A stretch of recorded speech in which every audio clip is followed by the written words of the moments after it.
Fast ന്യൂസിലേക്ക് സ്വാഗതം. കേരളത്തിൽ എൻഡിഎയുടെ തിരഞ്ഞെടുപ്പ് പ്രചാരണത്തിന് തുടക്കമിട്ട് പ്രധാനമന്ത്രി നരേന്ദ്രമോദി ഇടതു വലതു മുന്നണികളെ കടന്നാക്രമിച്ച മോദി അധികാരത്തിലെത്തിയാൽ വികസനം എന്തെന്ന് കാണിച്ചു തരാമെന്ന് ഉറപ്പ്. കലൂരിൽ റോഡ് ഷോ. 10,800 കോടിയുടെ വികസന പദ്ധതികൾ ഉദ്ഘാടനം ചെയ്തു. പാലക്കാട് പൊള്ളാച്ചി റൂട്ടിലെ പുതിയ ട്രെയിൻ സർവീസ് ഫ്ളാഗ് ഓഫ് ചെയ്തു. ധീരവസഭയുടെ സുവർണ ജൂബിലി സമ്മേളനത്തിൽ പങ്കെടുത്തു. സദ്ഗുരു ശ്രീ മാതാമൃതാനന്ദമയിയുടെ സ്നേഹം ജീവിതത്തിൽ ലഭിച്ച സൗഭാഗ്യമെന്ന് മോദി. അമ്മയുടെ നിസ്വാർത്ഥ സേവനങ്ങൾക്ക് പ്രധാനമന്ത്രിയുടെ പ്രശംസ. പ്രധാനമന്ത്രി പങ്കെടുക്കുന്ന ദേശീയപാത ഉദ്ഘാടന ചടങ്ങിൽ പൊതുമരാമത്ത് മന്ത്രി PA മുഹമ്മദ് റിയാസിനെ ഒഴിവാക്കിയതിൽ പ്രതിഷേധം. ചടങ്ങ് ബഹിഷ്കരിച്ച് മുഖ്യമന്ത്രിയും മന്ത്രിമാരും. കേരളത്തെ അപമാനിച്ചെന്ന് മുഹമ്മദ് റിയാസ്. ജനാധിപത്യ മര്യാദകളുടെ ലംഘനമെന്നും രാഷ്ട്രീയ പകപോക്കലെന്നും മന്ത്രിമാരും CPM നേതൃത്വവും. ബഹിഷ്കരിച്ചത് മര്യാദകേടെന്ന് BJP.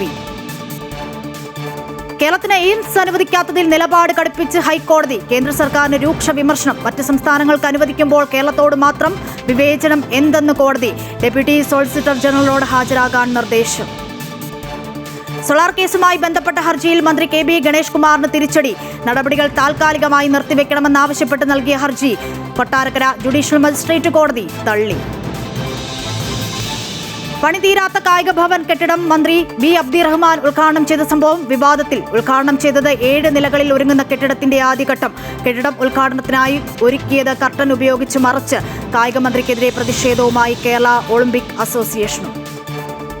നിയമസഭാ തെരഞ്ഞെടുപ്പിനുള്ള കോൺഗ്രസ് സ്ഥാനാർത്ഥി നിർണയത്തിന് ഡൽഹിയിൽ ചർച്ച തുടരുന്നു. 50 മണ്ഡലങ്ങളിൽ ധാരണയായി. കേന്ദ്ര തെരഞ്ഞെടുപ്പ് കമ്മിറ്റി സ്ഥാനാർത്ഥി പട്ടികയ്ക്ക് അംഗീകാരം നൽകും. മൗനം വെടിയാനൊരുങ്ങി G സുധാകരൻ. മുതിർന്ന CPM നേതാവ് G സുധാകരൻ നാളെ വിശദമായി മാധ്യമങ്ങളെ കാണും. രാവിലെ 11 മണിക്ക് പറവൂരിലെ വീട്ടിലായിരിക്കും മാധ്യമങ്ങളെ കാണുക. തിരഞ്ഞെടുപ്പിൽ അമ്പലപ്പുഴ മണ്ഡലത്തിൽ സ്വതന്ത്രനായി മത്സരിക്കുമോ എന്നതുൾപ്പെടെയുള്ള കാര്യങ്ങളിൽ നാളെ തീരുമാനമറിയിച്ചേക്കും. യുണൈറ്റഡ് നേഴ്സസ് അസോസിയേഷൻ ഫണ്ട് തട്ടിപ്പിൽ നടപടിയുമായി ED. 1.44 കോടിയുടെ സ്വത്തുക്കൾ കണ്ടുകെട്ടിയത് ജാസ്മിൻ ഷാ, ഭാര്യ ഷബ്ന, മറ്റു ഭാരവാഹികൾ എന്നിവരുടെ സ്വത്തുക്കൾ. ഗതാഗത മന്ത്രി KB ഗണേഷ് കുമാറിനെതിരെ ബസ്സുകളിൽ പോസ്റ്റർ ഒട്ടിച്ച യൂത്ത് കോൺഗ്രസിന്റെ പ്രതിഷേധം. മന്ത്രിയുടെയും കോഴിയുടെയും ചിത്രം പോസ്റ്ററിൽ. പോലീസ് പോസ്റ്റർ വലിച്ചു കയറാൻ ശ്രമിച്ചതോടെ സംഘർഷം. രാജ്യത്ത് ആദ്യ ദയാവധത്തിന് സുപ്രീം കോടതിയുടെ അനുമതി. ഗാസിയാബാദ് സ്വദേശി ഹരീഷ് റാണയുടെ ചികിത്സ ഘട്ടം ഘട്ടമായി അവസാനിപ്പിക്കാമെന്ന് കോടതി.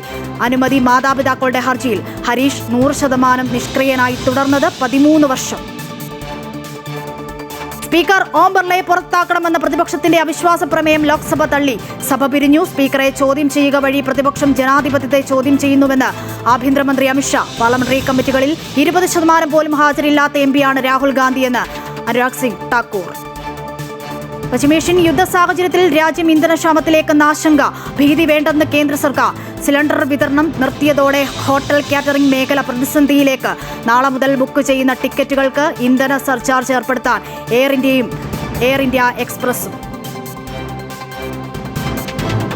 ഫാസ്റ്റ് ന്യൂസ് പൂർണ്ണമാകുന്നു. നമസ്കാരം.